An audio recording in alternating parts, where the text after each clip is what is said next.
Hi guys, welcome back to my channel. How are you today? Today I'm back with 5 stories. First story is about OP, who objected to her best friend's wedding because of the message she received. Enjoy the stories, guys, and don't forget to like and subscribe. And of course, don't forget to leave a comment. Me and Kylie, both 23 female, have been best friends since middle school. Junior year, she met this dude, we'll call him Luke, 24 male. Their relationship was always pretty toxic. Lots of extreme highs and lows. One of the major lows was when she caught him explicitly Snapchatting this girl from one of his lectures. We'll call her Vanessa. They almost broke up, but he did all of the usual convincing and pleading, and much to my dismay, it worked. After this, I definitely didn't like him or trust him, but I tried to be civil for her because I love her like a sister. So basically, she announced in May that she was expecting. She did confide in me that this was unplanned. They were already engaged, technically, as he had unofficially asked a couple years back, but no rings or wedding planning. I guess they wanted to be married before baby arrived, so they threw together a wedding rather quickly. This last Saturday was wedding day. I'll admit, I wasn't thrilled that it was to Luke, but I was happy for her. I wasn't a maid of honor. They only had one each because he only had one guy to be groomsman, and she didn't want to upset her little sister, so she picked her. I wish I could have been up there with her, but I understood. I mean, this was all planned very quickly. I still helped her get ready and everything. Well, when we split up and I had to take my seat with my boyfriend, I get a DM on Instagram. It was from that Vanessa chick, and it had a long message basically telling me that she had also sent this to Kylie, but she didn't know if she would see it in time. Basically, she said she and Luke had been in a whole relationship this whole time, and she had a baby with him too. Along with this, she sent pictures of them two, obviously recent, and the baby. She said she just found out that the wedding was taking place today, from Luke, and she couldn't let Luke do that to Kylie. I was obviously astounded and in disbelief. This next part is the painful part. Right as I get done reading this, I see the doors open and Kylie begins to walk down the aisle. Obviously, blissfully unaware. She must have already left her phone with someone or in the back room. To put it simply, I was in shock, but decided I couldn't let her go through with it either. So I sat there stunned until they did the usual, "Does anyone object?" And I stood up and said, "Luke, why isn't your son up there with you?" The rest is a dramatic blur, but it ended with my consoling Kylie in the back room. It was awful. Luke is mad at me and blames me for all this. He sent me multiple angry messages, along with his family members.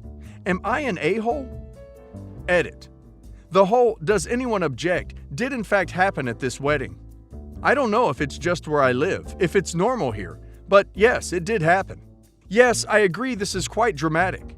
Needless to say, I wish I never would have been in this position, and I also wish this was fake and never would have happened. Believe me, that would have saved me a lot of grief and stress. Damn, OP got some balls to say it like that, rather than "I object." OP is a good friend. I assume his son is real and the other woman wasn't just spinning lies to break off the wedding. It's unfortunate this didn't happen before she walked down the aisle. I have 3 grown children, son, daughter, daughter. I don't have enough money to give them all $50,000 for a wedding. So I told them that I can give them $3,000 each and help with any DIY projects. When my son got married 3 years ago, his wife was such a sweetheart and invited me to go dress shopping with her family. I was happy to go and enjoyed the time. My daughter-in-law found her dream dress and then we looked at veils. She was going back and forth between 2 veils that were both over budget. I had one that I preferred, so I offered to pay for it as a gift if she chose it. My daughter-in-law was happy to get the $400 cathedral veil for free, and I was happy to give it to her. My son's mother-in-law thanked me for my generosity, and I said it was my pleasure. This was a great way for me to have some input on the wedding in a way that benefits everyone. 2 years ago was my older daughter's wedding. I gave her and her husband $3,000 and spent an afternoon working on invitations with her. When we all went dress shopping, both daughters, myself, my mom, my daughter was indecisive, but I really loved one specific dress. It was $2,300 and gorgeous, timeless. I told my daughter that I would pay for half the dress if she chose it. My daughter was very tempted, but she went with a different dress. She asked, "So Mom, let's go splitsies?" And I said no. The 50-50 offer was for one specific dress that she did not choose. She got upset and said I was trying to manipulate her. Except I hadn't pressured her at all. I made my offer only once. I accepted that she wanted another dress, which is completely understandable. But the offer was specifically for this one dress. My daughter was upset and claimed that it was unfair, and if I have the money, I should give it to her. The whole thing was embarrassing, coming from a nearly 30-year-old adult woman who was about to be a married woman. It was a sensitive topic for a while, but everything blew over before the wedding. And now my youngest child is engaged for a late 2021 wedding. We went dress shopping just a few days ago. She asked all of us there to pick out a dress for her to try. I fell in love with a dress that was a bit more princessy than my daughter originally had in mind, but I made the same offer as I did with my older daughter. I'll pay for half of this dress. After trying on a whole bunch of dresses, my youngest daughter asked us all what we thought, and I reiterated my original offer. I'll pay for half of that dress. The prospect of a half-off dress was good enough for her to take it, so she bought the dress that I had picked out for her, and I paid for half of it. My older daughter was very upset. She said it's unfair and that it's manipulative. Except I didn't bring it up constantly to either of them. I just made a simple offer and gave them the option to take it. But now we're in a situation where both sisters are upset with each other and my daughter is upset with me. Yes, I think OP is a big a-hole. She is extremely manipulative and controlling. Instead of making her daughters happy and feeling loved and beautiful, she sowed discord between the two of them for her own selfish ends. The wedding is for them. They should feel wonderful in what they like, not in what someone else forces upon them.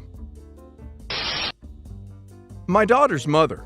Her mother had issues with infidelity, but it didn't matter because she was so much wealthier than me. She hired some amazing lawyers and took me to the cleaners. She even managed to secure primary custody, and I can't so much as take her to the doctor without approval from ex-wife, who successfully managed to poison our relationship and feed my daughter lies. I petitioned alienation to the court, which all but ignored my pleas. So me and my daughter began to grow apart, to the point where I only saw her for Thanksgiving, a weekend here and there, and maybe for her birthday. Her mother has villainized me to the point where the only thing in my life connected to her is some pictures from her college fund that I have access to. Or what's left of it, of course. I promised that I'd fund her education, up to her doctorate, and she's been unsure if she's going to do it. She got engaged recently, and I gladly offered to fund about 65% of the wedding, of which her soon-to-be husband's parents and maybe the couple can cover the rest. Imagine my surprise when I found out that I wasn't invited. After her aunt excitedly showed me her invitation, and I realized that I hadn't got one, whereas pretty much everyone else has. So I reached out to her tentatively to make sure that I was invited to the wedding, and I got a pretty curt response.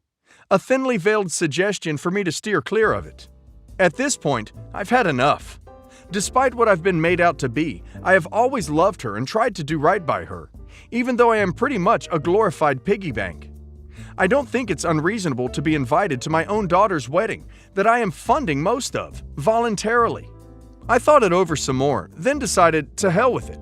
I've done my duty as a father to the utmost best of my ability, and I refuse to be taken advantage of even more than I already have.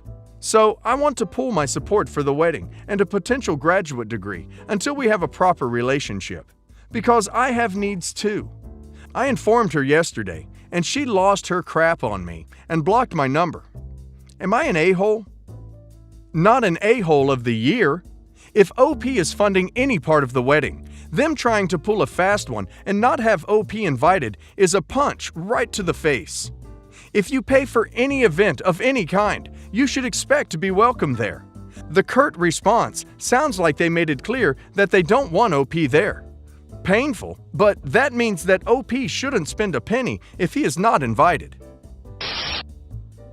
I'm a 29-year-old male. I have 2 younger brothers and a single mom. Objectively, I had a decent mom. She did not drink or do D. She worked hard and taught us polite manners. She made sure we started working young, played sports, and stayed in school. My brothers are very upset because recently I haven't been seeing eye to eye with her. My brothers are technically my half-brothers, but we've never really seen it that way. I didn't even know until I was about 12. We grew up together in the same household. My mom got pregnant with me at 16, and my dad skipped out before I was even born. My mom remarried when I was 2, and he adopted me and took on a dad role. They got divorced when I was 12, and he maintained a relationship with my brothers, his biological sons, but cut me out. Since my mom has been divorced twice and was always dating someone else while we were growing up, whether it be months or years, someone was always around. She married her best friend while partying in Vegas, and when he moved in with his 3 daughters, we all quickly realized that it wasn't going to work out, and they divorced in 9 months.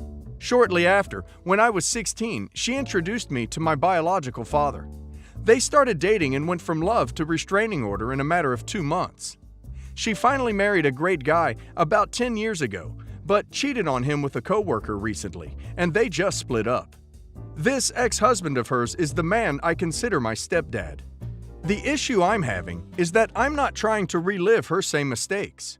I'm about to be getting married myself, and it's really tough to see her consistently treating her significant others like this. It's a pattern that I mimicked my entire life, and that she learned from her parents. I was a liar and a cheater, and my mom would encourage it. I have expressed my feelings to my mom and told her that we needed to draw a line.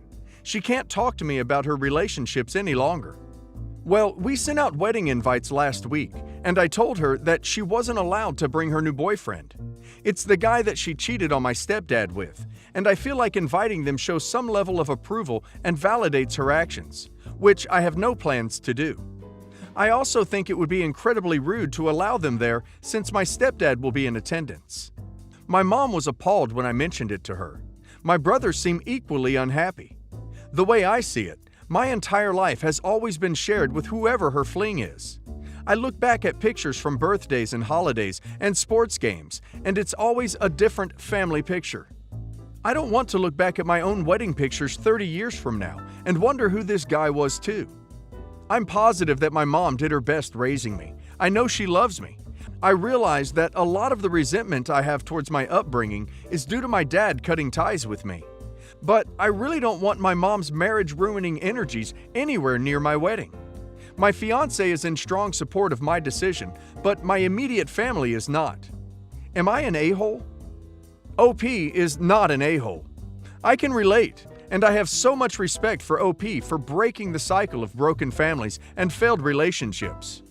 One small thing, though, is that I would push back against OP's claim that his mother was objectively decent and did her best raising OP. Bringing random flings and serial spouses around kids can be extremely alienating and can even be dangerous. Plus, it sets a terrible example. Also, it's OP's wedding, and his mom needs to respect his wishes.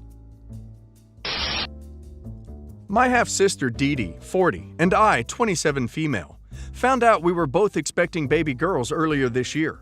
My due date is in a couple weeks, and hers in July. We were never close, mostly because of the age gap and personality differences. I was shy and an introvert, and she was always a show-off and needed to be the center of attention at all times. She announced her pregnancy 4 years ago at my wedding. She has 3 children, 12, 7, 3, already, and this will be my first. We shared a paternal grandma who we both loved more than anything. She died when I was in high school, and we were both devastated. At that time, I told my family I would name my future daughter after my granny. Forward to this week. My sister found out at her checkup that her baby has died in utero. Our whole family was devastated.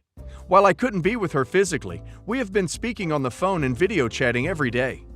2 days ago, we were discussing the process she has to undergo, and names for the graveside came up. She told me that she was using our granny's name. I gently reminded her that my husband and I had picked that name for our daughter years ago, and that we have loads of customized baby gear with her name on it. She started crying before telling her mom to talk to me. After arguing back and forth with her mom, I just snapped. I told her Dee Dee will be wasting the name. The namesake will not be getting carried on and loved. She immediately started screaming and called me a horrible person and saying I am going to be a horrible mother. I started crying and my husband started yelling back at her through the phone before hanging up in her face. My husband is pissed at this point because we have had our baby name choices picked out since we got engaged. I have been ignoring Dee Dee and her mother's calls and video requests all day. Our dad ended up texting me to please let Dee Dee have the name because she will not have her child, but I will. I told him that she has had a daughter and had her chance to use the name with my 7-year-old niece. At this point, I don't know if I'm being an a-hole. ETA. To clear it up, both of us using the same name is not a possibility. I think Dee Dee and I would both agree on that, and she never mentioned the name being on her possible name list, or this situation would have been discussed before it got to this moment. After talking about it more with my husband, we decided to keep our daughter's name as is, because we feel like it is her name. We have dedicated ourselves to the name. I am one of those annoying people who chose my baby names before my wedding, and we announced her full name at our gender reveal. If Dee Dee goes forward in using the name, we will go no contact with her and her family because she put us in a hard place. We don't want our daughter born with automatic grief attached to her name and people assuming we are being intentionally cruel and morbid. And while I know my child might be compared to another child whose life was cut short, she doesn't need her name to be a point of contention in the family. Forgot to add, I did text my dad to ask him if he would ask Dee Dee to go with the nickname form of the name, or use the name as a middle name. While I do object to Dee Dee's decision, my word choice was inappropriate and hurtful. I did send Dee Dee, her husband, and her mother apology text messages. I didn't call because I don't want to argue. I will try to talk to her in person after I have my daughter, because as some of you stated, anger is easier than grief. I get that, but I am not in a place to be an emotional punching bag. I have to be safe for my own child's sake, and while my grief is nothing compared to hers, I do grieve for my niece too, because it's unfair that stuff like this happens. Ugh. OP is absolutely right that she stated she would use the name first, and she already had a chance to. But OP is a terrible person for using the kid being dead already as an argument at all. But especially for saying they won't be loved. OP should have some damn sympathy. Yeah, she's trying to steal the name OP has every right to use, but still deserves more tact than that.